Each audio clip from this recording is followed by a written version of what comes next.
ọmọ tẹ̀bí tààrà, òun ló dá ọ sí.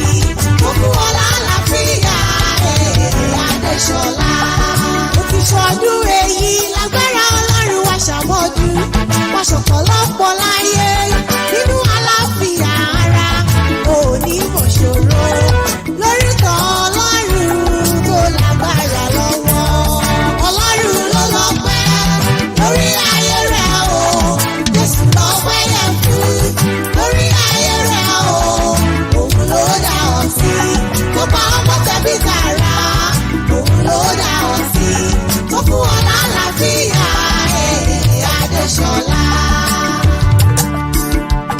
Alámọ̀kẹ́ mo tún dé o. Ẹgbẹ́ mọ̀ wò lẹ̀ ń mọ́ rọra. Orí ẹni bá tún ti kádùn. Ọlọ́run ọba ní ká gbóríyìn fún nínú ayé mi. Torí kò sẹ́ni tó lè dára rẹ̀ sí o. Bí kò bá lọ́wọ́ Ọlọ́run nínú. Alábàjọ tí ò ní fàámù fi wípé ó ní ẹ fi ọpẹ́ fún Olúwa nítorí tí ó ṣeun, nítorí tí àánú rẹ̀ dúró láéláé.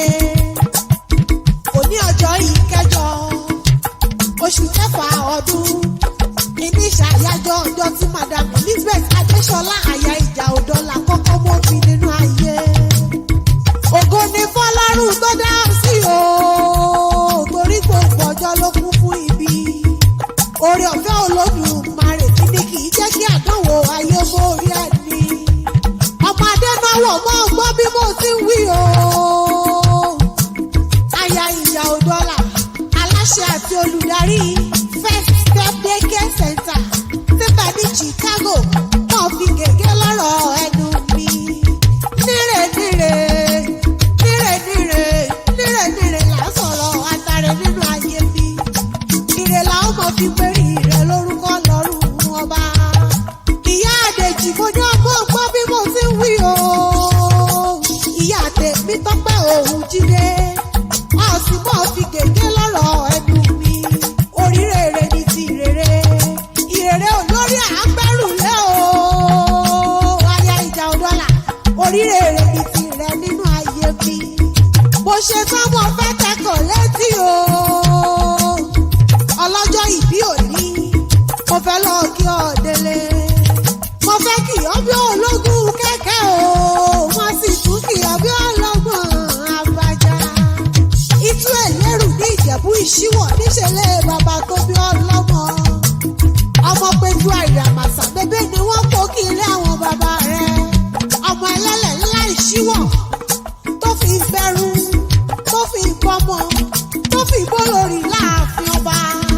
Ọmọ Yèlérù, ọmọ Aṣánwọ́ lágbẹ́dẹ́kẹ́.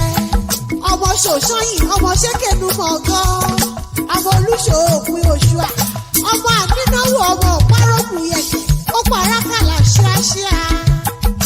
Ọmọ Alẹ́jànú bébé ni wọ́n kó kí láwọn bàbá rẹ̀. Ọmọ Ológo Títí Àrífọ̀sà. Ọmọ Onímùsà Ànágòrú. Ọmọ Àgbáńlá fọ̀ dẹ̀kùdẹ̀kù. Ọmọ Olúkẹ́rẹ́ Ògbóyè Mọ́lọ́gún ọdún o. Ọmọ Olúkẹ́rẹ́ Ògbóyè, Ògbóyè gbogbo gbààlà. Ọmọ Pẹ̀tù Adórẹ́jì, ọmọ Adáṣọ ọ̀gbẹ́ ẹni jogún. Ọmọ olówó joyè méjì pọ̀, ọmọ òjòyè kóyè ewu níjẹ, ẹni wọ́n kò kí ilé bàbá rẹ̀. Alámọ̀kẹ́ mo tún ṣe kọ́mọ́kọ́mọ́. Ọmọ Sàbáìnà Adénáwọ̀, mo tún rékọjá sílé ìyá rẹ̀. Ọmọ Mòwe Ìjòkòdó, ọmọ olóko láwọ̀ ọ̀bùnjì. Ọmọ olóko tútù ẹ̀fọ̀sà. Ọmọ ní Màríà kọ́ fọwọ́ ra náwó. Kúná ń gbájọ́ òun àmọ̀. Ọmọ lédè èkúté. Ọmọ ibùdókòwò ṣùṣù. Àádọ́ta ọ̀kẹ́rẹ́ àmúná tán. Ọmọ apẹ̀nà ọ̀la. Ọmọ Adáṣọlẹ̀ Ẹ̀dọ́yè. Èdè wọn kò kí ilé ọlọ́kọ̀ tó wà wọ́n wá sínú ayé.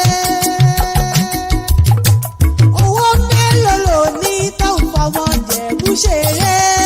Owó mélòó lò ní tó ń fọmọ Jẹ̀bú ṣeré?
kówó dé ìlówó òun pọ̀ sí i.